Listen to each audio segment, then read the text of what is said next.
Okay, magandang araw sa iyong lahat mga kapanda at sa lahat ng manonood sa video na ito. Kumusta po kayo? At in this video mga kapanda, mayroon na naman tayong pag-usapan tungkol po ito sa power bank. Kung anong klaseng power bank na ginagamit natin sa pagdi-deliver ng pagkain dahil dito sa pagtatrabaho bilang isang food panda mga kapanda, madali talagang maubos yung battery ng cellphone natin. At kadalasan, maabutan po tayo ng lobat in the middle of duty natin. So kailangan mga kapanda, mayroon tayong trusted na power bank dahil sa panahon na darating na malubat po tayo.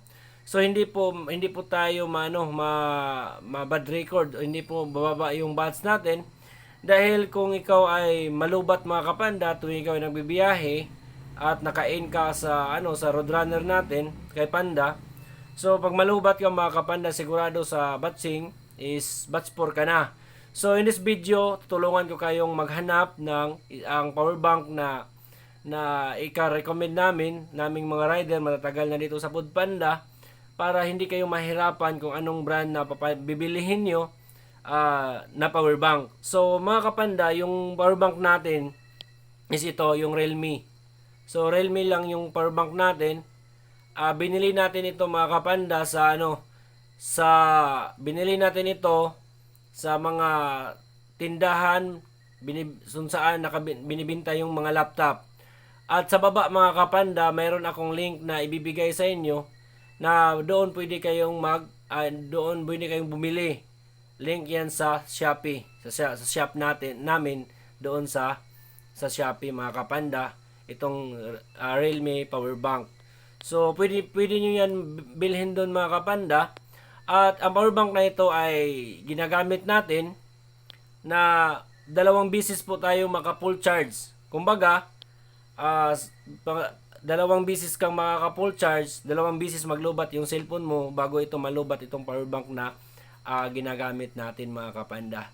So tandaan nyo mga kapanda, kung ikaw ay magbibiyahe bilang isang food panda rider na yung shape mo ay dalawang shape na kinuha mo, kailangan mo talagang magdala ng power bank.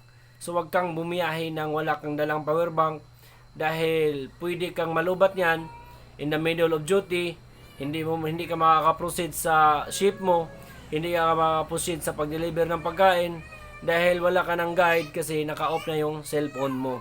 So yan mga kapanda, kung wala kang power bank, ito din diskarte natin mga kapanda para hindi po madaling malubat yung cellphone natin. So naka-auto accept po tayo. Kailangan naka-auto accept ka. Tapos kailangan naka-dim light yung yung screen. Tapos kailangan hindi ka mag-Facebook, hindi ka mag-Messenger, naka-off lahat yung ibang apps mo. Yung naka-open lang is yung Roadrunner lang natin. So yan mga kapanda, mas matagal yung lifespan ng battery natin. Pero kung ikaw ay may dalang power bank, so pwede kang mag-Facebook, pwede kang mag-YouTube, pwede kang anong gagawin mo sa cellphone habang nag-duty. Dahil no worries mga kapanda, meron naman tayong dalang power bank. So sana makakatulong ang video na ito. So Realme yung brand natin mga kapanda na power bank. At yung bili natin ito is 800 lang po, 800. Tapos itong power bank na ito, umabot na ito ng 6 na buwan na ginagamit natin. Mula noon hanggang ngayon walang kupas, ganun pa rin yung lifespan niya, dalawang bisis po tayo makaka-full charge nito. So maraming salamat mga kapanda, ride safe po kayong lahat.